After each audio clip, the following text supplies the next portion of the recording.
రాజైన దావీదు వచ్చి యెహోవా సన్నిధిని కూర్చుండి ఇలాగు మనవి చేసెను. దేవా యెహోవా నీవు నన్ను ఇంత హెచ్చులోనికి తెచ్చుటకు నేను ఎంతటి వాడను, నా ఇల్లు ఏమాత్రముది. దేవుడు తన పరిశుద్ధ వాక్యం మనకి దీవించి ఆశీర్వదించిన గాక. ఆమేన్. చాలా మంచిది. చిన్న ప్రార్థన. ప్రేమ నమ్మకం గల మా యేసయ్య, నీ పరిశుద్ధమైన నామానికి, ఘనమైన నామానికి వందనములు, స్తోత్రములు చెల్లించుకుంటున్నాం నా తండ్రి. నీ కృపలో ఇప్పటి వరకు నీ నామాన్ని స్తుతించాము, ఆరాధించాము, మహిమపరిచాము. ఇప్పుడు నీ మాటలు వినాలని ఆశతో కనిపెట్టుకున్నాము నైనా. ప్రభా, నీ మాటలు వింటే మేము బ్రతుకుతాం కనుక నీ మాటలు ఎంతో మా జీవితానికి ప్రభా ఇదిగనైనా మరి ఆధారం కనుక నీ మాటల వల్ల మేము ఇదిగనైనా జీవించడానికి కావలసిన ప్రభా మాటలు నీ పరిశుద్ధమైన మాటలు కనుక ప్రభా నీ పరిశుద్ధమైన మాటలు నాతోనూ మాతోనూ మాట్లాడి ప్రభా ఇక్కడ చేరిన ప్రతి ఒక్కరికి నీ మాటల ద్వారా ఆదరణ అయా, నీ ఆ మాటల ద్వారా కృపాని గురించి సహాయం చేయమని నీ దాసుని ప్రభా ఇదిగోనైనా చిల్లుచాన్ని మరుగుపరుచుకొని నీ మాటలు మాట్లాడడానికి కావాల్సిన శక్తిని బలంని దయచేసి నోటి నోరుగా బోర్గా మాత్రమే వాడుకోవాలని మా ప్రియమైన యేసుక్రీస్తు నామములో ఈ ప్రార్థన అడిగి వేడుకొచ్చున్నాం తండ్రి. ఆమేన్. దేవుని యొక్క ప్రియులారా, ఇక్కడ చదవబడిన వాక్య భాగంలో ఒక వ్యక్తిని మనము చూస్తూ ఉంటాం. ఆ వ్యక్తి పేరు ఎవరంటే దావీదు. ఆ వ్యక్తి పేరు ఎవరమ్మా? దావీదు. దావీదు ఎంతో దేవుని యందు భయభక్తులు కలిగిన వాడు. దేవుని యందు భయభక్తులు కలిగిన వాడు. అందుకే ఆయన్ని దేవుడు ఎంతగానో ఆశీర్వదించాడు. దేవుని యందు భయభక్తులు ఉంటే చాలండి, వాళ్ళు ఉన్నతమైన స్థితిలో ఉంటారు. దేవుని యందు భయభక్తులు ఉంటే వాళ్ళు ఉన్నతమైన స్థితిలో ఉంటారు. భయభక్తులు ఉండాలి. దేవుని బిడ్డలకు ఉండాల్సిన ప్రధాన కారణం ఏంటంటే భయభక్తులు దేవుని యందు ఉండాలి. భయభక్తులు ఉంటే చాలు, దేవుడు ఉన్నతమైన స్థితిలో ఉంచుతాడు. దావీదును కూడా దేవుని యందు భయభక్తులు కలిగిన వాడు కనుక గొర్రెలు కాసుకున్న వ్యక్తిని తీసుకుపోయి ఇశ్రాయేలు ప్రజలకి రాజుగా నియమించాడు. ఆయన రాజవంశంలో పుట్టలేదు, రాజవంశంలో జన్మించలేదు, కానీ ఆయన ఇశ్రాయేల్ ప్రజలకి రాజుగా అయ్యాడు. చూడండి ఎంత గొప్ప భాగ్యమో చూడండి. దేవుడి కార్యములు అలా ఉంటాయి. దేవుని యందు భయభక్తులు కలిగి ఉంటే, దేవుని యందు విశ్వాసం కలిగి ఉంటే, దేవుని యందు నమ్మకం కలిగి ఉంటే వాళ్ళు ఉన్నతమైన స్థితిలో ఉంటారు. దేవుని స్తోత్రం. ఉన్నతమైన మనకున్న డిగ్రీలు బట్టి కాదు కానీ, మనకున్న హోదాను బట్టి కాదు కానీ, మనకున్న ధనం బట్టి కాదు కానీ, దేవుని యందు భయభక్తులు కలిగి ఉంటే మాత్రము వాళ్ళు ఉన్నతమైన స్థితిలో ఉంటారని దావీదు జీవితం ద్వారా మనం తెలుసుకుంటున్నాం. దేవుని స్తోత్రం. హల్లెలూయా. ఈ రోజు ఇక్కడున్న ప్రతి ఒక్కరూ అలాంటి ఉన్నతమైన స్థితిలో ఉండాలని దేవుని యొక్క ఆశ కూడా ఉన్నతమైన దేవుని యొక్క బిడ్డలో ఉన్నతమైన స్థితిలో ఉండాలి. దుఃఖమును నాట్విగా మార్చే దేవుడు, బూడిదకు బదులు భూదండని ఇచ్చే దేవుడు మన దేవుడు. కానీ నువ్వు బాధలో ఉండటానికి వీల్లేదు, నువ్వు కష్టంలో ఉండటానికి వీల్లేదు, నువ్వు సోదరులో ఉండటానికి వీల్లేదు, అనగానే జీవితము దీన స్థితిలో ఉండటానికి వీల్లేదు. నువ్వు దేవుని బిడ్డ కనుక ఉన్నతమైన స్థితిలో నిన్ను ఉంచాలని దేవుడు ఆశపడుతున్నాడు. కానీ నువ్వేం చేస్తున్నావు అంటే దేవుని యందు భయభక్తులు కలిగి ఉండట్లేదు. ఈ రోజున ప్రియ దేవుని బిడ్డలారా, దేవుని యందు భయభక్తులు కలిగి ఉంటే వాళ్ళ కుటుంబాలు ఆశీర్వదించబడతాయంట, వాళ్ళ కుటుంబాలు దీవించబడతాయంట, వాళ్ళ కుటుంబాలు సంతోషకరంగా ఉంటాయంట. అందుకే దావీదు అన్నాడు చూడండి, ఎంత గొప్పగా అన్నాడు. ఏమన్నాడు చూడండి, యెహోవా నీవు నన్ను, ఇక్కడ దేవా యెహోవా నీవు నన్ను ఎంత ఎత్తులోనికి తెచ్చుటకు నేను ఎంతటి వాడని. ఎంత గొప్ప వాడు. నువ్వు నన్ను ఎంత గొప్పగా ఉంచటానికి నేను ఏ పాటి వాడిని అంటున్నాడు. నన్నే కాదు, ఇంకేమన్నాడు చూడండి, నా ఇల్లు ఏమాత్రపుది, నా ఇల్లు ఏమాత్రపుది, నా ఇల్లు ఇంత ఘనంగా ఉంచటానికి, నా ఇల్లు ఇంతగా ఆశీర్వదించబడటానికి, నా బిడ్డలు ఇంతగా దీవించబడటానికి, నా బిడ్డలు ఉన్నతమైన స్థితిలో ఉండటానికి, నా కుటుంబం ఉన్నతమైన స్థితిలో ఉండటానికి ఏ పాటిది, నువ్వు నా ఇల్లు ఏ మాత్రమది అంటాడు. ఎంత గొప్ప ఆలోచన చూడండి. దేవుడు దావీదుని ఉన్నతమైన స్థితిలో చేర్చారండి, ఉన్నతమైన భాగ్యంలో ఉంచాడు. చాలా మంది మనం కష్టపడితే మనం బాగా ఉన్నతమైన స్థితిలో ఉంటాం అనుకుంటాం, బాగా మనము ఉన్నత విద్యలో నేర్చుకుంటే ఉన్నతమైన స్థితిలో ఉంటాం అనుకుంటాం. కానీ దేవుడు దావీదుని ఏమీ లేకుండానే ఉన్నతమైన స్థితిలో ఉంచాడు. దేవుని స్తోత్రం, హల్లెలూయా. దావీదుని ఉంచిన దేవుడు నిన్ను నన్ను ఉంచడా? దేవుడు దేవుని యొక్క సన్నిధిలో దావీదు ఆయన సన్నిధిలో ఉండి ప్రార్థన చేస్తున్నాడు. ఇది ఒక ప్రార్థన, దేవుడికి మొరపెట్టుకుంటున్నాడు, సంతోషంతో కృతజ్ఞత భావంతో కలిగిన ప్రార్థన చేస్తున్నాడు దావీదు. మొదటి వచ్చిన ఏమంటాడు చూడండి, రాజైన దావీదు. ఏ స్థితిలో ఉన్నాడమ్మా? రాజు. ఆయన ఇశ్రాయేలు 12 గోత్రముల వారికి రాజు. రాజుకున్న దావీదు ఎక్కడికి వచ్చి మొరపెడుతున్నాడు? ఆయన రాజైన దావీదు వచ్చి యెహోవా సన్నిధిని కూర్చుండి, ఎక్కడున్నాడమ్మా? దేవుని సన్నిధిలో, దేవుని మందిరములో. ఇది పరిశుద్ధమైన స్థలము. ఈ పరిశుద్ధమైన స్థలములో నువ్వు ఏదైతే కోరుకుంటావో, ఏదైతే నువ్వు ఆశ కలిగి దేవునికి ఇదిగో మొరపెట్టుకుంటావో ఆ ఆశని దేవుడు తీరుస్తా అన్నాడు. దేవుని స్తోత్రం, హల్లెలూయా. చూడు, రాజైన దావీదు. రాజు ఎంత బిజీగా ఉంటారమ్మా, వాళ్ళు చాలా బిజీగా ఉంటారు రాజు. కానీ ఆ రాజు దేవుని సన్నిధిలో కూర్చోడు. చూడండి, రాజు దేవుడు. ఇప్పుడు ఈరోజు వీళ్ళందరిని అడగండి, కుర్చీలన్నీ ఖాళీగా ఉండే కదా, వాళ్ళందరిని అడగండి, వాళ్ళు ఏం చెప్తారు? అయ్యో మాకు పనులు ఉన్నాయండి, అందుకే రాలేకపోయామంటారు. ఏదో ఒక పని పెట్టుకుంటేనే కదా దేవుని సన్నిధి ఎగ్గొట్టేది, ఏదో ఒక పని పెట్టుకుంటేనే కదా దేవుని సన్నిధి రాకుండా ఉండేది. కానీ రాజు అయిన దావీదు ఇదిగో ఆయనకున్న ఆ పనులన్నీ పక్కన పెట్టేసి ఆయన స్తుతించాల్సిన సమయంలో, ఆయన ఆరాధించిన సమయంలో దావీదు ఇదిగో దేవుని సన్నిధికి వచ్చి మొరపెడుతున్నాడు. దేవుని స్తోత్రం, హల్లెలూయా. దేవుని సన్నిధికి వచ్చి మొరపెడుతున్నారు.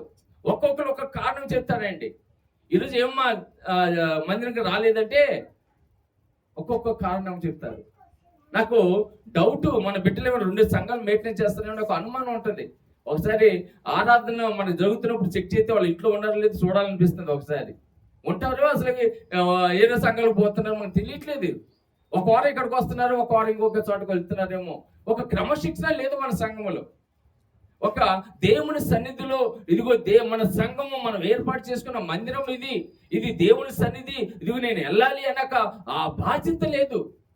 ఇక్కడ దావీదు, రాజైన దావీదు ఆయన ఏమంటున్నాడు? వచ్చి యెహోవా సన్నిధి కూర్చోండి, ఇలాగే మనవి చేసిన. అంటే మనం ఏంటిందమ్మా? ప్రార్థన. మనం ఏంటింది? ప్రార్థన ఉండాలి నీ జీవితంలో. ప్రార్థన జీవితం కొరకు నీ సమయాన్ని కేటాయించుకోవాలి. ఈరోజు దేవుడి దినం ఇది దేవుడికి కేటాయించిన సమయం. ఈ సమయంలో దేవుని సన్నిధికి రావాలి. సంఘము ప్రకటన చేస్తూ ఉంటుంది, సంఘ ఆరాధనల్ని, సంఘ ఆరాధన క్రమంలో ప్రకటన చేస్తూ ఉంటుంది.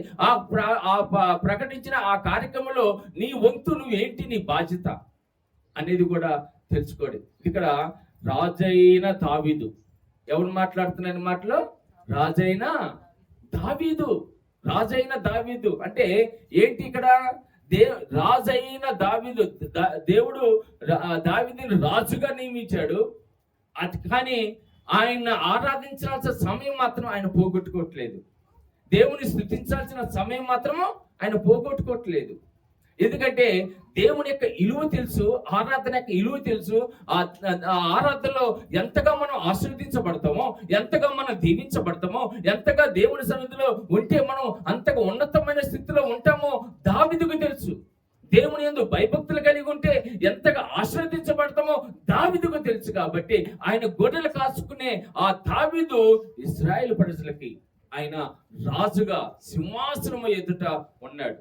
చూడండి, ఒక రాజే దేవుని సన్నిధికి వచ్చి ఆరాధిస్తున్నాడు. ఈరోజు మనం కానీ ఒక పెద్ద పోస్ట్ వచ్చింది అనుకోండి, లేదంటే ఉన్నతమైన అధికారం అయిపోయాయి అనుకోండి, మనం ఆ పనిలో పడిపోతాం. ఇంతకుముందు ఒక పాస్టర్ గారు మన చర్చిలో అనుకోండి చెప్పింది, ఎవరంటే అనుకోండి రేమ్స్ నుంచి ఒక పాస్టర్ గారు వచ్చి ఉపవాస ప్రార్థనలు చెప్పారు. ఒక ఆమంట బాగా రోజు వచ్చేదంట, పాప కన్నీటి ప్రార్థన చేసిద్దంట. ప్రార్థన చేసి పాస్టర్ గారి దగ్గర పోయి లాస్ట్ లో కూడా, అయ్యా నాకు ఇదిగో ఈ అవసరత ఉంది, ప్రార్థన చేయండి అయ్యా, ఈ అవసరత ఉంది, ప్రార్థన చేయండి అంటే, ఏంటమ్మా నీ అవసరత అంటే, అయ్యా నాకు ఎవరు లేరయ్యా, నాకు నేను పనికి వెళ్ళలేకపోతున్నాను, ఇదిగో నేను పనికి వెళ్ళి నేను కష్టపడలేకపోతున్నాను, ఏదో ఒక చిన్న ఈజీగా ఉండే పని నాకు కావాలయ్యా, అందుకే నేను ఒక బడిని కొనుక్కోవాలనుకుంటున్నాను, ప్రార్థన చేయండి అయ్యా. ఆ బడి కానీ ఈనితే దాని పాలు అమ్ముకొని నేను బ్రతుకుతాను, గడుపుతాను అనుకొని, సరేనమ్మా ప్రార్థన చేస్తానంటే పాప దైవజనుడు ఏం చేస్తావు నమ్మాలి కదా, ప్రార్థన చేస్తే అనుకున్నట్టుగానే మంచి రోజుకి ఒక 8-10 లీటర్లు ఇచ్చే బర్రెని దేవుడు అనుగ్రహించాడు. దేవుడి స్తోత్రం, హల్లెలూయా. ఒక 10 లీటర్లు ఇచ్చే బర్రెను దేవుడు అనుగ్రహిస్తే ఇంకా ఆ పనులు పడిపోయింది మహాతల్లి. ఏ పనులు? పిడుకోవటం అమ్ముకోవటం. ఏందమ్మా రావట్లేదంటే, ఏమొచ్చిందయ్యా, ఇదేమో బాగా పాలిస్తుంది, అమ్ముకోవటానికి నాకు సమయం సరిపోవట్లేదయ్యా. కానీ దావీదు అలా అంటలేదండి. దావీదు ఏం గుర్తెరిగాడు తెలుసా? తనకిచ్చిన పని, ఆ పనిని పక్కన పెట్టేసి, నాకు ఈ పని ఇచ్చిన కారణభూతుడైన దేవుని ఆరాధించుకోవాలి, ఆ కారణభూతుడైన దేవుని స్తుతించుకోవాలి, ఆయన సన్నిధిలో మొరపెట్టుకోవాలి. అందుకే ఆయన అంటాడు, రాజైన దావీదు వచ్చి యెహోవా సన్నిధిని కూర్చుండి ఇలాగూ మనవి చేశాడంట. ఎలాగూ మనవి చేశాడు? ప్రార్థన చేస్తున్నాడు. ఏమని ప్రార్థన చేస్తున్నాడు? అయ్యా దేవా యెహోవా, నువ్వు నన్ను ఎంతగా హెచ్చులోనికి తెచ్చుటకు, నేను గొర్రెల కాపుడున్న దావీదుని, గొర్రెలు కాచుకునే వ్యక్తిని, నేను గొర్రెల కాపుడైన నన్ను ఎంతగా ఇశ్రాయేల్ ప్రజలకి రాజుగా నియమించటానికి నేను ఈ పార్టీ వాడిని అయ్యా. ఎంత హెచ్చులోనికి తెచ్చుటకు నేను ఎంతటి వాడును, నా ఇల్లు ఏమాతృపుది. నా ఇల్లు అంటేనమ్మా గోడలా, హృదయం. ఇల్లు అంటే కుటుంబం. ఇల్లంటేనమ్మా కుటుంబం. ఇల్లంటే కుటుంబం, గోడలు కాదు. ఇల్లంటే మనం అనుకుంటాం, అబ్బా చాలా మంది ఎంత మంచిగా కట్టిండ్రు ఇల్లు, కానీ అందులో ఉన్న కుటుంబంలో ఉన్న ఆ కుటుంబం ఎలా ఉందో మనకు తెలియదు. పైకి మాత్రం ఇల్లు సుందరంగా ఉంటది. ఆ కుటుంబం ఎలా కష్టాల్లో ఉందో తెలియదు, ఎలా బాధలో ఉందో తెలియదు, ఎలా వేదనలో ఉందో తెలియదు. పై చూస్తే ఎంతో బాగుంటది. ఇక్కడ నా ఇల్లు అంటే నా కుమారులు, నా కుమార్తెలు, నా కుటుంబం.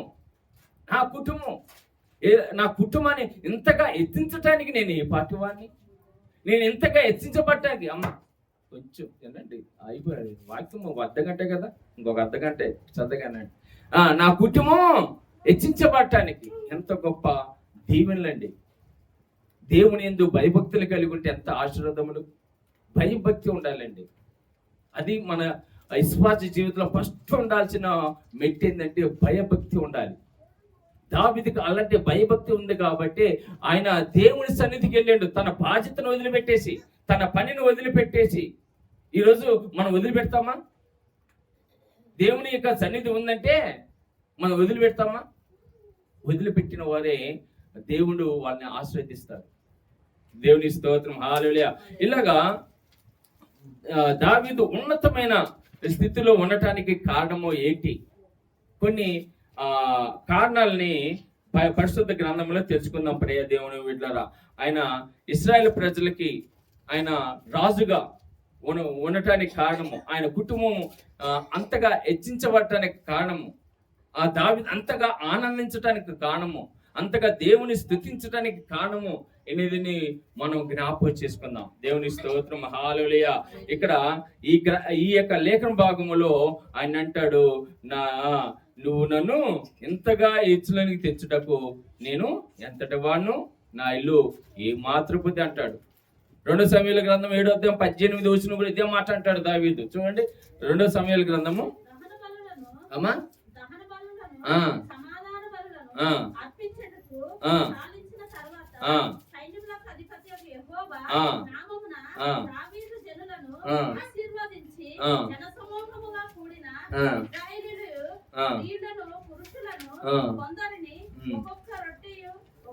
ఏదా 2 సమూయేలు గ్రంథం 7:18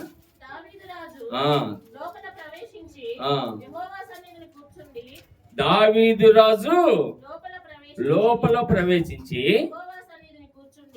యెహోవా సన్నిధిని కూర్చుండి ఇలాగూ మనం చేస్తున్నాడు. ఏమని మనం చేస్తున్నాడు చూడండి ఇప్పటి నుంచి. నా ప్రభువా,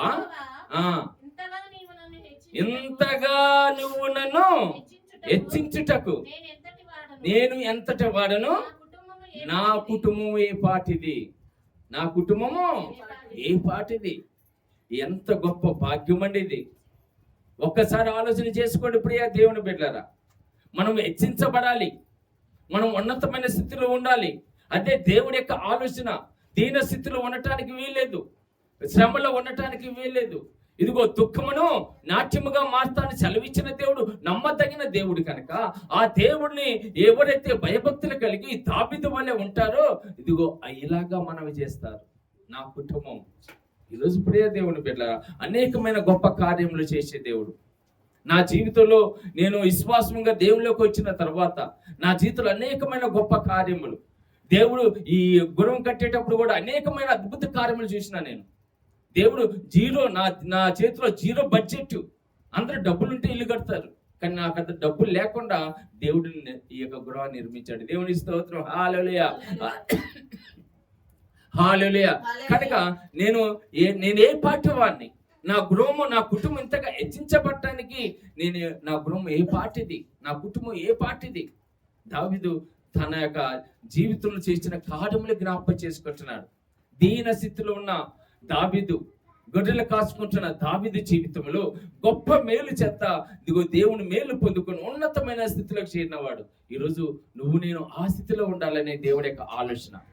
మనం ఆ స్థితిలోకి ఉండాలంటే ఆ దేవుడు ఆ మేలు చేత మనము జ్ఞాపకం చేసుకొని దావీదు ఏ విధంగా అయితే దేవుని యొక్క సన్నిధిలో ఆ విజ్ఞాపన ప్రార్థన, కృతజ్ఞత ప్రార్థన చేస్తూ ఇదిగో నేను ఏ పార్టీ వాడిని, నా కుటుంబం ఏ పార్టీది అని నువ్వు ఎప్పుడైతే జ్ఞాపకం చేసుకుంటావో దేవుడు నిన్ను ఇంకా బహుగా దీవిస్తాడు. దేవుని స్తోత్రం, హల్లెలూయా. అందుకే ఈ రోజు అంశం ఏంటంటే దావీదు ఆశీర్వాదమునకు కారణం. దావీదు ఆశీర్వాదమునకు కారణం ఏంటి అనేది కొన్ని లేఖన భాగంలో చూద్దాం ప్రియ దేవుని బిడ్డలారా. ఇక్కడ లేఖన భాగంలో చూస్తుంటే మొదటి దినవృత్తాంత గ్రంథంలోనే 10వ అధ్యాయంలో మొదటిగా రాజైన దావీదు. ఆయన ఎవరమ్మా? రాజు. ఈ కృతజ్ఞత ప్రార్థన చేసేటప్పటికి ఆయన దేవుని సన్నిధికి వచ్చి దేవునికి మొరపెట్టుకున్న సమయంలో ఆయన రాజు. మామూలు వ్యక్తి కాదు, ఏదో పని లేకుండా ఖాళీగున్నే కూర్చునే వ్యక్తి కాదు, నీ ఖాళీగుంటే దేవుని మందిరానికి పోయి ప్రార్థన చేసుకుని అనే వ్యక్తి కాదు. కానీ దేవుని స్తుతించుకోవటానికి, దేవుని ఆరాధించుకోవటానికి తన పని పాటలని పక్కన పెట్టేసి, తన రాజకార్యములని పక్కన పెట్టేసి దేవుని సన్నిధికి వచ్చి ప్రార్థన చేస్తున్నాడు. మొదటగా తగ్గింపు స్వభావం అండి. మొదటగా తగ్గింపు స్వభావం. నీలో తగ్గింపు స్వభావం ఉన్నప్పుడు ఇదిగో నీ యొక్క ఓదను మర్చిపోతావు. దేవుడి దగ్గరకు వస్తే అంత సమానమే, హెచ్చు తగ్గులు ఏముండదండి మన దగ్గర. మనము చిన్నవారు పెద్దవారు, పెద్ద కులము చిన్న కులం అని ఏ భేదం లేదు, అంత ఒకటే. దేవుని యొక్క బిడ్డలము మనము. దేవుని యొక్క నామంలో యేసుక్రీస్తు రక్తంలో కడగబడిన వారు మనం. మనలో ఏం భేదాలు ఉండకూడదు, ఏ కల్మషంలో ఉండకూడదు, ఇదిగో కర్మ అనేది మనలో ఉండకూడదు. దావీదు అలాంటి జీవితం కాకుండా ప్రత్యేకమైన జీవితము, అంటే దేవునికి తగ్గింపు స్వభావం కలిగి దేవుళ్ళు తను తగ్గించుకొని రాజైన ఉన్న పదవిలో నుంచి ఆయన దేవుని సన్నిధికి వచ్చి దేవునికి మొరపెట్టుకుంటున్నాడు. నా కుటుంబం ఏ పార్టీది, నేను ఏ పార్టీ వాడిని, ఇంతగా ఆశీర్వదించబడటానికి నేను ఏంటి కారణం? నేను కూడా ఒకసారి అనుకుంటాను, నేను ఒక ఉద్యోగానికి ఒక అప్లికేషన్ పెట్టిన పాపాను పోలేదు, ఒక ఇంటర్వ్యూకి వెళ్ళే పాపాను పోలేదు. నాకు గవర్నమెంట్ జాబ్ ఇచ్చాడు. నేను ఏ పార్టీ వాడిని? దేవుడు నన్ను ఎంతగా జ్ఞాపకం చేసుకుంటానికి. నా జీవితంలో నేను కూలి పని కోసం వచ్చాను. హైదరాబాద్ కూలి పని కోసం వచ్చాను. ఆప్కో చేనేత వస్త్రాలయంలో దాదాపు 12 గంటలు నిలబడి పెయింటింగ్ వేసేవాడిని. 12 గంటలు. అలాంటి స్థితిలో ఉండి ఇదిగో దేవుడు మంచి ఉన్నతమైన ఉద్యోగము, ఆయన కృపల గవర్నమెంట్ ఉద్యోగం ఇటు నాకు దావీదు జీవితాన్ని జ్ఞాపకం చేసుకుంటే నా జీవితం గుర్తుకొస్తా ఉంటది. నేను దీని స్థితిలో ఉన్నాను. ఒకప్పుడు ఈ హైదరాబాద్కి వచ్చినప్పుడు చాలా కష్టపడ్డాను. తింటానికి తిండి లేదు ఆ రోజుల్లో. ఈ రోజులో అందరి దగ్గర దేవుడు ఎంతగానో ఆశీర్వదించబడ్డారు. దేవుడు ఆశీర్వాదాలు అందరూ బాగానే ఉంటారు. ఆ రోజుల్లో తినటానికి తిండి కూడా ఉండేది కాదు. కానీ నేను అనుకుంటాను, నన్ను జ్ఞాపకం చేసుకొని నేను ఏ పార్టీ వాడిని. ఎప్పుడైతే ఆ తగ్గింపు స్వభావం నీలో ఉన్నప్పుడు, తగ్గింపు స్వభావం నీలో ఉండాలి. ఆ తగ్గింపు స్వభావం నీలో ఉన్నప్పుడు దేవుడు నిన్ను దావీదు వలె ఉన్నతమైన స్థితిలో ఉంచుతాడు. ఆమేన్, హల్లెలూయా. ఉన్నతమైన తగ్గింపు స్వభావం, అందరినీ కలుపుకొని పోయే స్వభావం ఉండాలి. దేవుడి దగ్గరకు వచ్చి మన దీనత్వము కలిగి ఉండాలి, దీన మనసు కలిగి ఉండాలి. యేసయ్య మనసు దావీదు మనసు ఒకటే. ఎందుకంటే ఆయన కూడా ఎప్పుడు తగ్గించుకుంటాడు. ప్రభా, దేవా నా తండ్రి అని మొరపెట్టుకుంటా ఉంటాడు. నా యేసయ్య అంటా ఉంటాడు. దేవుని స్తోత్రం, హల్లెలూయా. అందుకే ఆయనకి సంతోషము, దేవుని సన్నిధి అంటేనే సంతోషం అంట. ఆయనకి దేవుని సన్నిధిలో తీయండి ఒకసారి 122 దావీదు కీర్తనలో మొదటి వచనంలో చూస్తే, యెహోవా మందిరమునకు వెళుదామని జనులు నాతో అనినప్పుడు నేను సంతోషించదను. ఏమంటాడమ్మా? ఏమని జనులు దేవుని మందిరంకి వెళదాము అన్నప్పుడు దావీదు ఎంతో సంతోషం అంట. అన్నప్పుడే ఇంకా ఆయన దేవుని సన్నిధిలో ఎంత సంతోషిస్తాడో చూడండి. దేవుని సన్నిధిలో ఎంత హుషారుగా ఉంటాడో చూడండి. అమ్మ పాటలు పాడుతున్న చప్పట్లు కొట్టడం బట్టే కాసేపు కొడతారు, కాసేపు మౌనంగా ఉంటారు. ఏందో మరి ఎప్పుడు పుడుతున్నాయా? నేను పుడుతూనే ఉన్నా కదా, నాకంటే మీరు పెద్దవారా, చిన్నవారే కదా. అమ్మ చప్పట్లు కొట్టండి. ఆయన అన్నాడు, యెహోవా మందిరమునకు వెళదామని జనులు నాతో అన్నప్పుడు నేను సంతోషిస్తున్నాను. పక్కన అందరూ పురుగొల్పుకుంటారు. మా పురుగొల్పుకోవాలి. అమ్మ రేపు ఆదివారం వెళ్దామా, మందిరంకి వెళ్దామా, ఆయన సన్నిధికి వెళ్దామా, స్థితించుకుందామా, ఆరాధించుకుందామా అని ఒకళ్ళొకళ్ళు అంట మాట్లాడుకుంటారంట. ఆ అనుభవం మనకు ఉంది. అసలుకి ఆ అనుభవం ఉన్నప్పుడు ఒకరొకరు మాట్లాడుకున్నప్పుడు దావీదు, అయ్యా రేపు దేవుని సన్నిధికి పోదామా అన్నప్పుడు అంట, లేదు ఇప్పుడు దేవుని సన్నిధికి పోదామా అన్నప్పుడు ఆయనకి మనసంతా ఉల్లాసం అయిపోయిందంట. ఆయనకి ఎంతో సంతోషం వచ్చిందంట.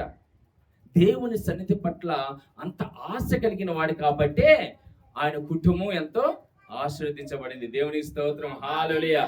ఆయన దావీదు ఎంతగానో దేవుని సన్నిధిలో ఆయన కనిపెట్టుకొని ఉన్నాడు కాబట్టి ఉన్నతమైన సింహాసనము, స్థిరమైన సింహాసనంలో దావీదును కూర్చోబెట్టాడు దేవుడు. ఈ రోజు నీ జీవితంలో, నా జీవితంలో కూడా అలాంటి తగ్గింపు స్వభావం ఉన్నప్పుడు ఇదిగో మన యొక్క స్థితిని మార్చుకొని దేవుని సన్నిధికి వచ్చి దేవునికి ఇదిగో ఇష్టమైన బిడ్డలుగా ఉన్నప్పుడు అప్పుడు నీ స్థితి, నా స్థితి దేవుడు మార్చేస్తాడు. ఆమేన్, హల్లెలూయా.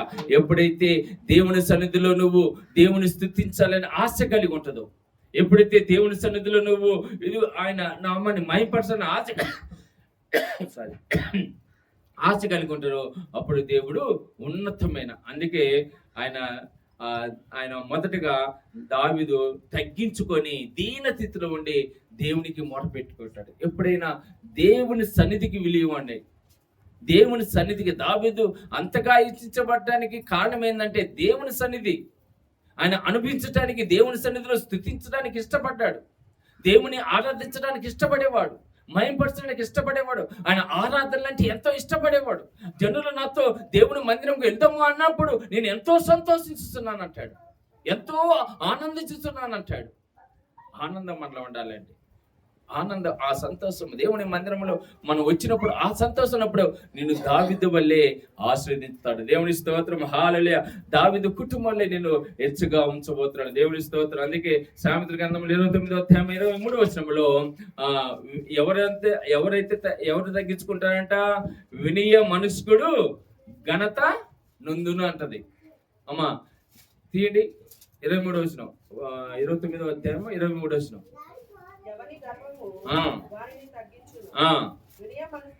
వినయ మనస్కుడు ఘనత నొందును. వినయం విధేయత. వినయము విధేయత. దేవుని పట్ల మనకి ఏముండాలమ్మా? విధేయత ఉండాలి, వినయం ఉండాలి. దేవుని సన్నిధి ఇది పరిశుద్ధమైన స్థలము. ఈ స్థలంలోకి వచ్చినప్పుడు ఆశీర్వదించబడతారు మీరు. ఈ స్థలంలోకి వచ్చినప్పుడు దీవించబడతారు మీరు. అది దావీదు తెలుసుకున్నాడండి.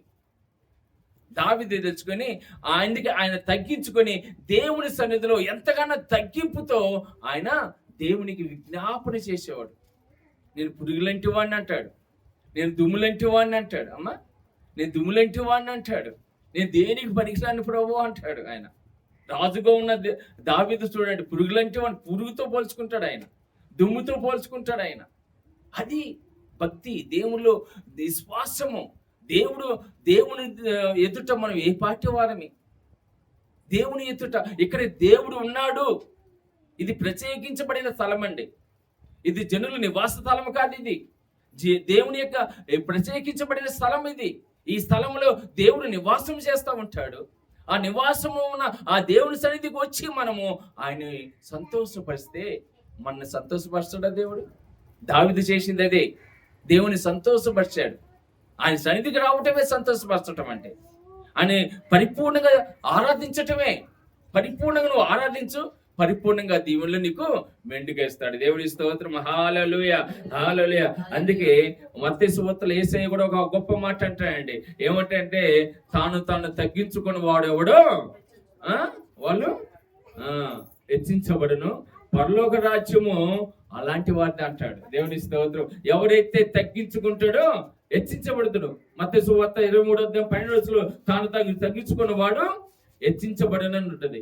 తాను యేసయ్య చెబుతున్నాడు, తాను ఎవరైతే తగ్గించుకుంటారో, ఎవరైతే వినయం కలిగి ఉంటారో ఆ మనసు ఉంది దావీదుకి. అందుకే ఆయన ఉన్నతమైన స్థితిలో దావీదుని దేవుడు ఇచ్చాడు. దేవుని స్తోత్రం.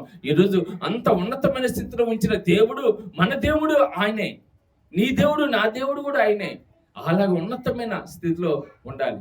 అలాంటి ఉన్నతమైన స్థితిలో దేవుడు మనం ఉంచాలని కోరుకున్న దేవుని స్తోత్రం, హల్లెలూయా.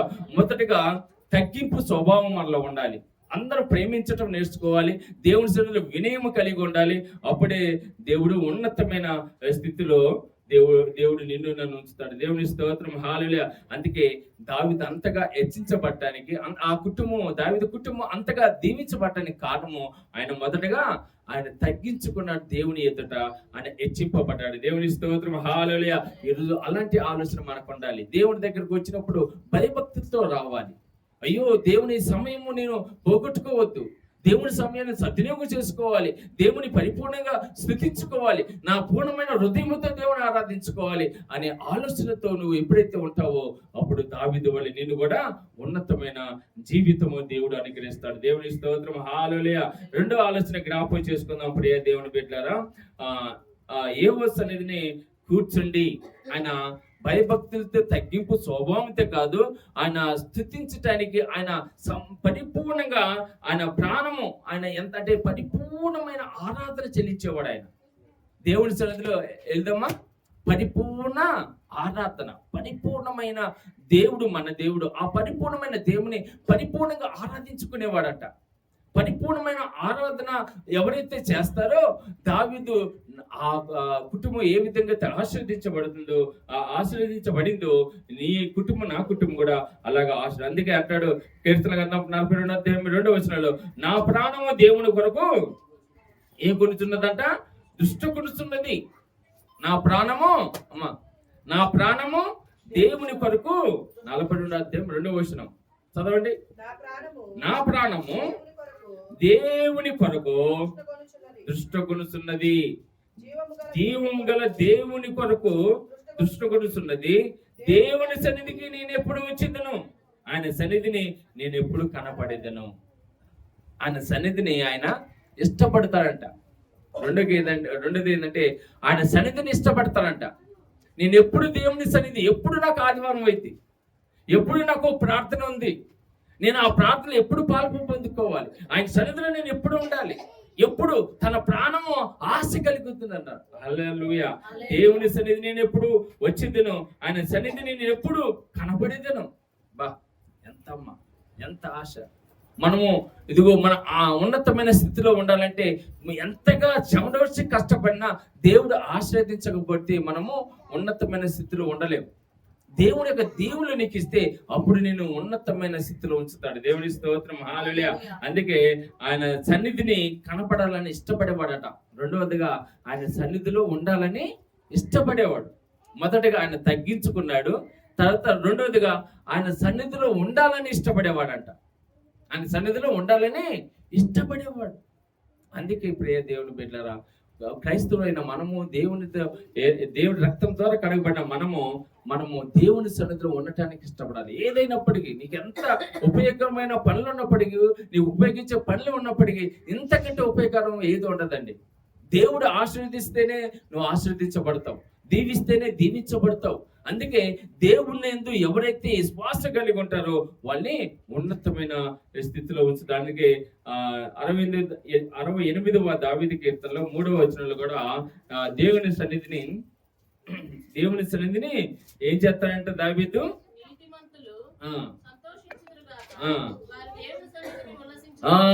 ఎవడంటమ్మా ఉల్లసించేది? ఎవడంట?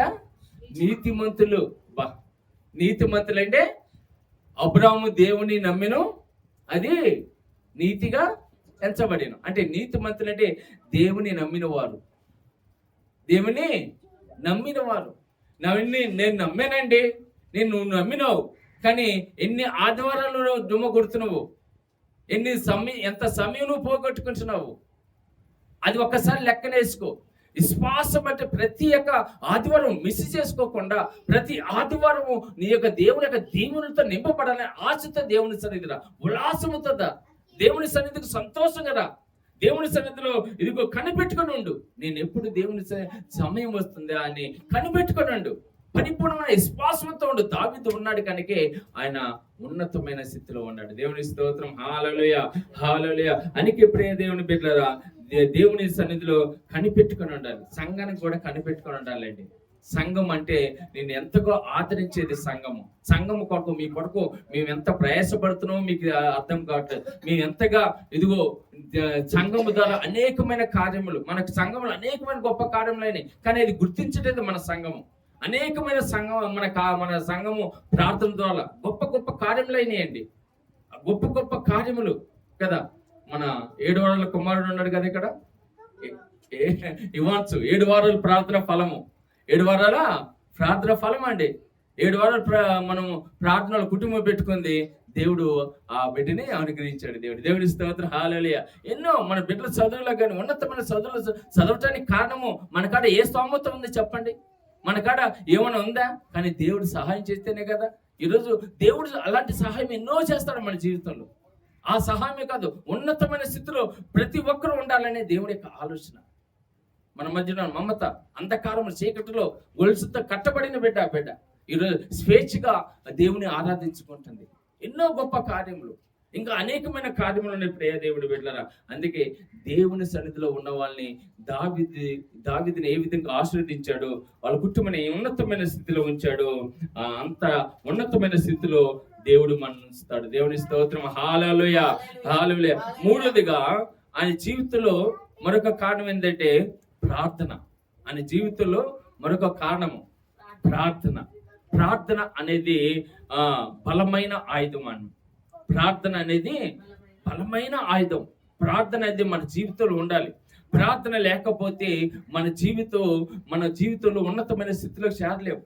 ప్రార్థన, ఇందాక అమ్మాయి పాటపడిన కుమార్ సిస్టర్ ఏమని, ప్రార్థన శక్తి నాకు కావాలయ్యా, నీ పరలోక అభిషేకం కావాలయా, ప్రార్థనా శక్తి నాకు కావాలయా, నీ పరలోక అభిషేకం కావాలయా, యేసయ్యా కావాలయ్యా, నీ ఆత్మ అభిషేకం కావాలయ్యా. ప్రార్థన శక్తి అనేది నీ జీవితంలో ఉండాలి. ప్రియ దేవుని బిడ్డ, నీలో ప్రార్థన శక్తి ఉంటే మన రెండు అంతకుముందు శుక్రవారం అన్న గురించి మన జ్ఞాపకం, ఆమె ప్రార్థన శక్తితో తన ఆత్మతో నింపబడి ఇదిగో ఊగుతూ తను ప్రశంసిపోయి ప్రార్థన చేస్తున్నప్పుడు ఆ ఏలీ ప్రవక్త, ఏమమ్మా మత్తు సేవించి వచ్చావా అన్న అంట.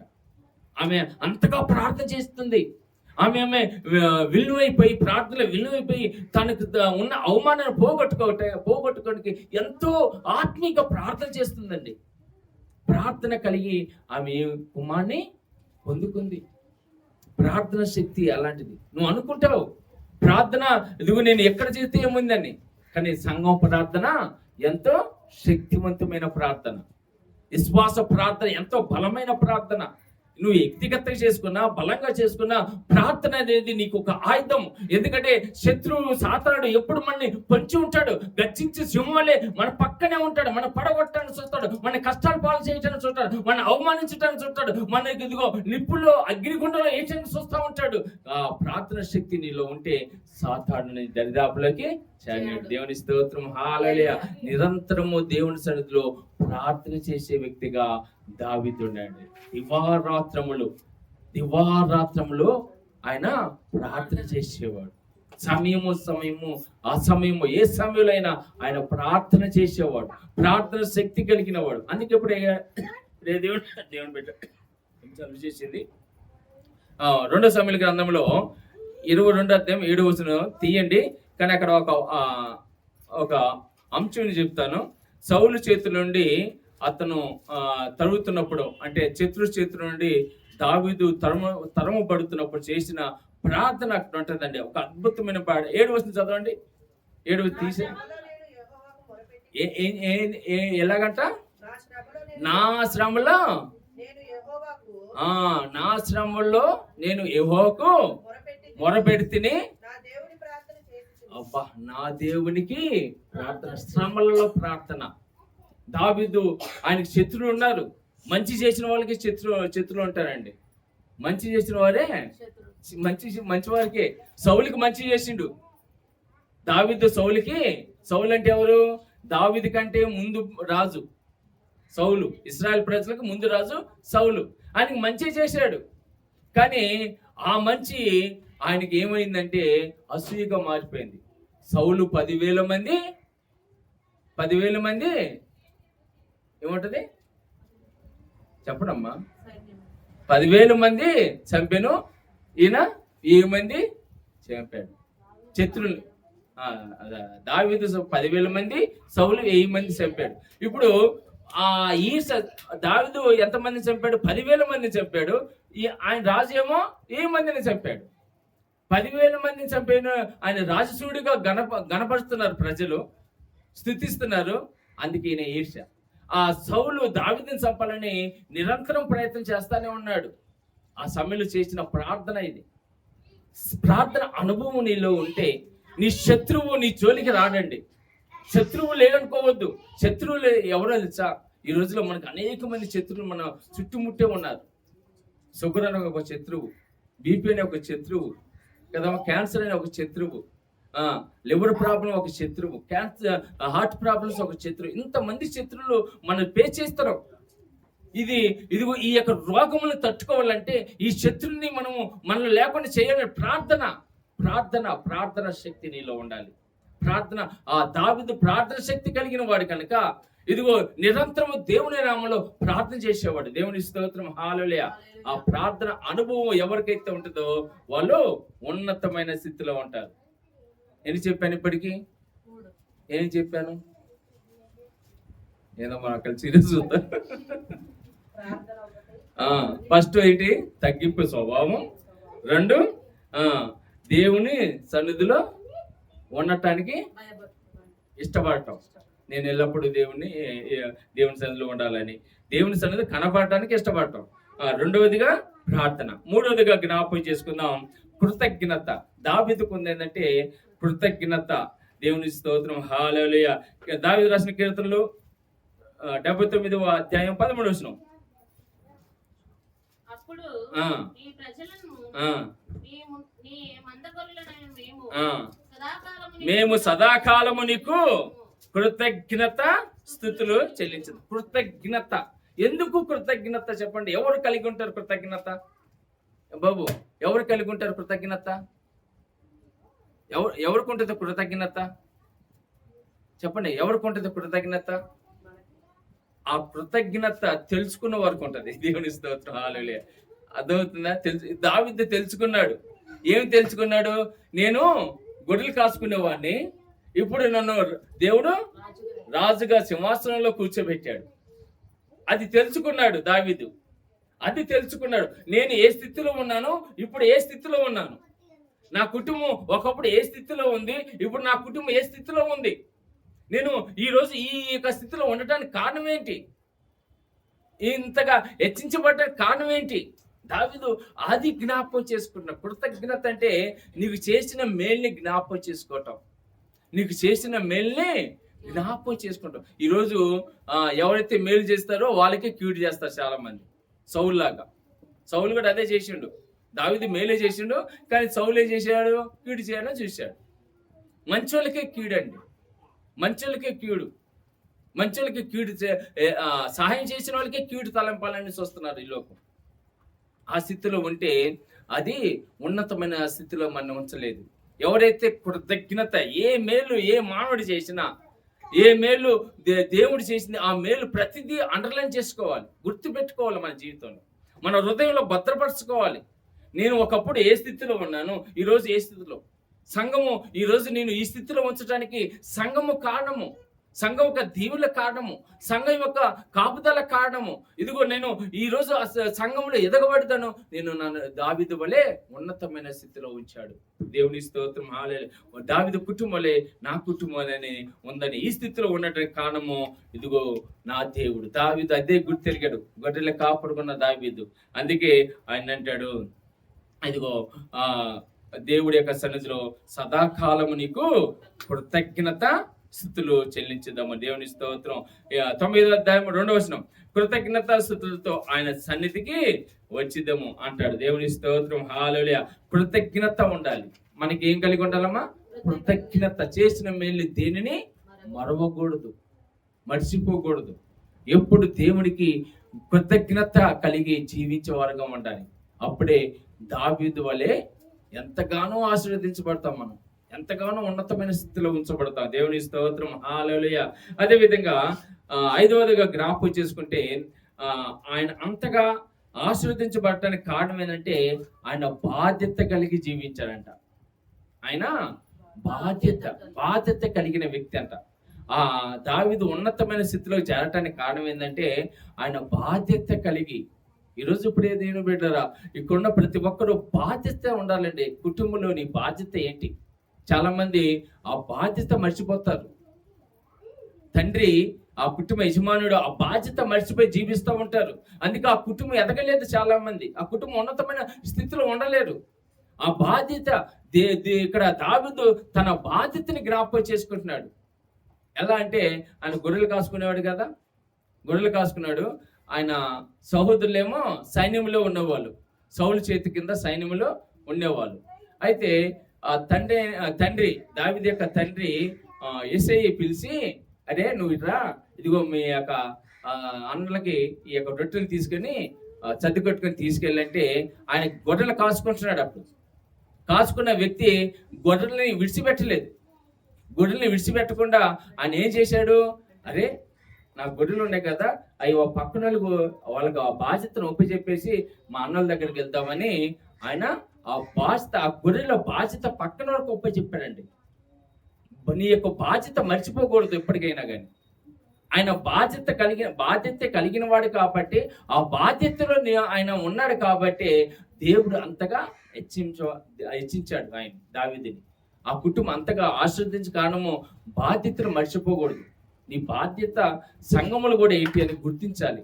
సంఘములో నీ బాధ్యత ఏంటి? ఇప్పుడు అనేకమైన సంఘ పనులు ఉంటాయి. నీవు బాధ్యత కలిగి ఉండాలి. సంఘంలోను నీ కుటుంబంలోను. కుటుంబం అనగా సంఘం అనగా ఒకటే పనులు.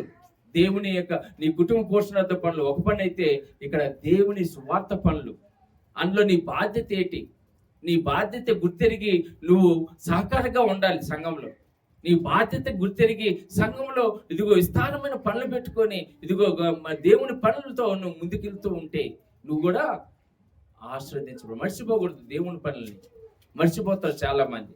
పాపం ఆ ఇంద్రబాబు ఆ నవీనే వచ్చేది. సరే మంచిదే, వాళ్ళిద్దరు చాలు.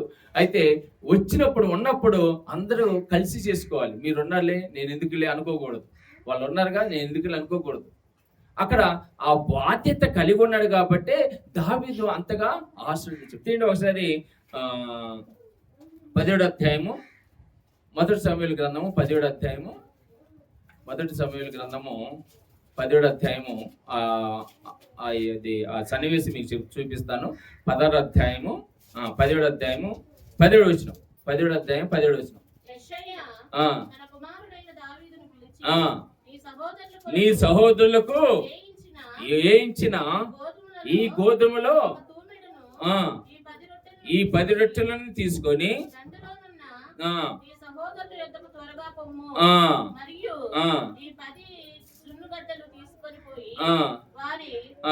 ఇరవై వచ్చిన చదవనమ్మా. అది తండ్రి ఒప్ప చెప్పిన పని. 20 వచ్చిన ఒక్క కాపరికి గొర్రెలను అప్పగించి ఆ వస్తువులను తీసుకొని యెషయి తనకిచ్చిన ఆజ్ఞ చొప్పున ప్రయాణమైపోయాను. ఆ బాధ్యతను మర్చాడా? ఆ గొర్రెల్ని ఎవరికి ఒప్ప చెప్పాడంట? ఏదే కాపరికి ఒప్ప చెప్పాడు. అది బాధ్యత. ఆ బాధ్యత రహితంగా మనం ఉండకూడదండి. మనం తప్పించుకునే వారుగా ఉండకూడదు బాబు. తప్పించుకునే వారుగా ఉండకూడదు. బాధ్యత రహితంగా ఉండాలి. దేవుని స్తోత్రం, హల్లెలూయా. అప్పుడు నేను దేవుడు ఉన్నతమైన స్థితిలో నీకు కలిగిన ఆ బాధ్యత. మన నూతన సంవత్సరంలో బాధ్యతలు ఇచ్చారు కదా, ఎవరైనా ఒక్కరైనా నెరవేర్చారా? ఒక్క పనిని చేశారా? ఒక్కళ్ళనే చేశారా? అమ్మ పాటల గ్రూపులు పెట్టాను, ఆ గ్రూప్ ఏమైందో అసలు ఎవరు మాట్లాడలేదు కదా. ఇంద్రబాబు ఓ పని చెప్పాను, అదేమైందో తెలియదు. గుర్తుందా పని? బాధ్యతలు ఇచ్చాను, ఎవరైనా చేయగలుగుతున్నారా? ఆశీర్వాదాలండి. అది దేవుడి పని. దేవుడు నాకు ఇచ్చాడు ఆ పని. దేవుళ్ళు వాడబట్టడానికి దేవుడు నీకు ఇచ్చిన భాగ్యం మనం ఎంచుకోవాలి. అది దేవుడి సన్నిధిలో. కానీ మనం ఎంతగా కేర్లెస్గా అంటే నిర్లక్ష్యంగా చేస్తున్నామో చూడండి. ఎంత చులకన భావంతో ఉన్నామో చూడండి మనం. మరి దావీదుకున్న దీవెనలు మనకి రావాలంటే ఎలా? ప్రభువా ప్రార్థన చేస్తా, దావీదుకున్న ఆశీర్వాదాలు, అబ్రాహాముకున్న ఆశీర్వాదాలు, అయ్యా అదిగున్న తండ్రి పలానా వాళ్ళు ఆశీర్వదించావు, పలానా వాళ్ళు దీవించావే, ఇస్తే నువ్వు ఉన్నతమైన స్థితిలో ఉంచేవే, నాకు కూడా ఉన్నతమైన స్థితిలో ఉంచు, దావీదుని ఉన్నతమైన స్థితిలో ఉంచేవే, నన్ను కూడా ఉంచు అని ప్రార్థన చేస్తావే. కానీ వాళ్ళకున్న విశ్వాసము నీకుందా? వాళ్ళకున్న నమ్మకం నీకుందా? ఒక్కసారి ఆలోచన చేయండి. ప్రార్థన చేస్తాం మనం, కానీ వాళ్ళకున్న విశ్వాసము, అబ్రాహాముకున్న విశ్వాసము, అబ్రాహాము నీ కుమారుడు నాకు బలి, నీ కుమారుడు నాకు బలిగా అర్పించు అంటే ఆయన వెనక్కి తీశాడా? వెనక్కి తీయలేదు ఆయన. మనమైతే ఉంటామా? కాబట్టి ఆ బాధ్యతలు, దేవుడిచ్చిన బాధ్యతలోను, సంఘంలోను, నీ కుటుంబంలోను భార్య చేయాల్సిన బాధ్యత భార్య చేయాలి, భర్త చేయాల్సిన బాధ్యత భర్త చేయాలి, పిల్లలు చేయాల్సిన బాధ్యత పిల్లలు చేయాలి. అప్పుడు కుటుంబం మంచి కుటుంబంగా ఉంటుంది. దావీదు కీర్తనలో ఒక కుటుంబం ఉంటుంది కదా, 128 దావీదు కీర్తనలో ఒక కుటుంబం ఉంటుంది కదా. తీక అక్కడ ఇంటికి పడే చదువుకోండి. అక్కడ ఆ భార్య ఎలా ఉంటుందంట? ఆ భార్య ఎలా ఉంటుందంట ఆ కుటుంబంలో? చదవనమ్మా ఒకసారి, ఎందుకంటే మంచిది. 128 దావీదు కీర్తన.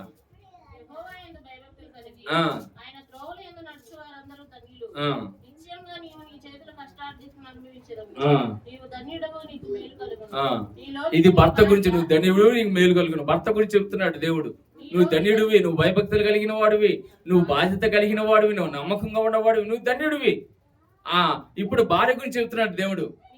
నీలోగిట నీ భార్య ఫలించు ద్రాక్ష వలె ఉన్నట. హల్లెలూయా. నీ కుమారులు భోజనపు బల్ల చుట్టూ ఒలివ మొక్క వల్లే ఉంటారంట పిల్లలు. ఇది మంచి కుటుంబం అండి. మంచి కుటుంబం. సంఘములు కూడా నువ్వు ఒక బాధ్యత కలిగి ఉంటే మంచి సంఘం ఎదుగుదల. మనం సంఘాన్ని అభివృద్ధి పరుచుకుంటాం. సంఘము మనము ఆశీర్వదించబడి సంఘము ద్వారా మనం కూడా ఆశీర్వాదములు దీవులు పొందుకుంటాం. దేవుని స్తోత్రం, హల్లెలూయా. కనుక 5వదిగా బాధ్యత. ఇంకా 6వదిగా దేవుని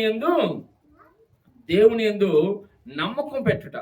దావీదు దేవుని యందు నమ్మకం పెట్టాడండి. గొలియాతుకు సంగతి తెలుసు కదా.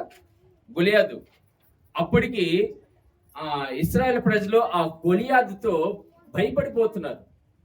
ఆ ఇశ్రాయేల్ ప్రజలు ఆ ఫిలిష్తీయుడైన గొలియాతుని, ఆజానుభావుడైన గొలియాతుని చూసి ఇక్కడ భయపడిపోతున్నారు. సౌలు భయపడిపోతున్నారు, ఇశ్రాయేల్ ప్రజలు భయపడి ఆయన ముందు తట్టుకోలేకపోతున్నారు. కానీ దావీదు ఏమనుకున్నాడు? దేవుని వైపు చూశాడు. యుద్ధము యెహోవాదే. 5 చిన్న రాళ్ళు వేసుకున్నాడు, గులకరాళ్ళు. 5 చిన్న గులకరాళ్ళు వేసుకున్నాడు. గులకరాళ్ళు ఒడిసిలో పెట్టేసి ఒక్కటి ఇసిరి కొట్టంలోనే ఏమైంది? ఆ గొలియాతు చనిపోయాడు. ఆయన కాడ మరణ ఆయుధము లేవు, ఇది ఖడ్గము లేదు, కత్తి లేదు, ఏమి లేవు ఆయన దావీదు దగ్గర. ఒక గులక రాయితో గొలియాతుని చంపేశాడు. యుద్ధము దేవుని వైపు చూడాలి. మన కష్టం వచ్చినప్పుడు, మనకి శ్రమ వచ్చినప్పుడు మనం ఎవరి వైపు చూస్తున్నాము? దేవుని వైపు చూడాలి. మన బంధువుల వైపు కాకుండా, మన చుట్టూవారు ఉన్న వైపు కాకుండా దేవుని వైపు చూడండి. ఈ శ్రమ వచ్చినప్పుడు దేవుడే నీకు సహాయం చేసేవాడు. దేవుడే నీకు దేవుడే సమస్తము కలిగించేవాడని దేవుని వైపు చూడండి. దేవుని వైపు చూస్తే దేవుడు నీకు సహాయం చేస్తాడు. దేవుని స్తోత్రం, హల్లెలూయా, హల్లెలూయా. కనుక తీయండి ఒకసారి. అదే 1 సమూయేలు గ్రంథంలోనే ఉంటుంది చూడండి. ఆ సీను ఉంటుంది 17వ అధ్యాయంలో 22వ వచనం చదవండి. 17వ అధ్యాయం 22.